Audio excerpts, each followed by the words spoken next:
看昨下晡，伫屏东枋寮海边啊，有7个少年囡仔烧石去耍水，煞互海涌家入去海里。有5个人是互救起来，1个人家己游转来，也毋过有1个失踪。伫今仔早起7点哦，伫渔港的灯塔边啊，已经找到人，也毋过人已经过往了。救援人员伫无人机的画面当中发现有人的形影，因随甲船驶过斗救人。看到是家己的囡仔，毋过已经无喘气啊，家属哭甲真伤心。最后一个19岁高中生透早7点20分，互救援人员发现，7个少年仔总算是拢上岸。15号下晡3点左右，有民众发现枋寮渔港有人落海，随敲电话通报。有7名少年仔伫咧耍水时，互海涌抢去，岸边嘛有民众随跳落去救人。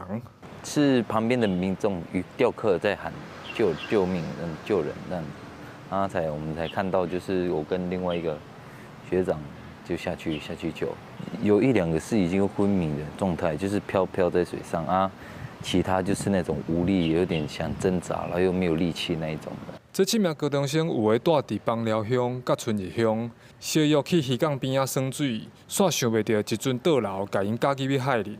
加载海巡的船先救起来5个，1个家己游转来。这个姓黄的少年仔一直到早起较好找到，家属等到的依然是不幸的消息。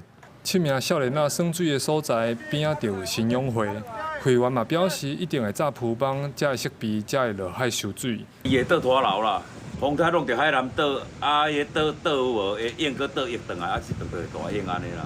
海巡署嘛讲，最近屏东的天气无稳定，海涌变化大，不时就有大涌倒流，足危险。民众挖近海边一定要注意安全。记者柯炳哲，屏东报道。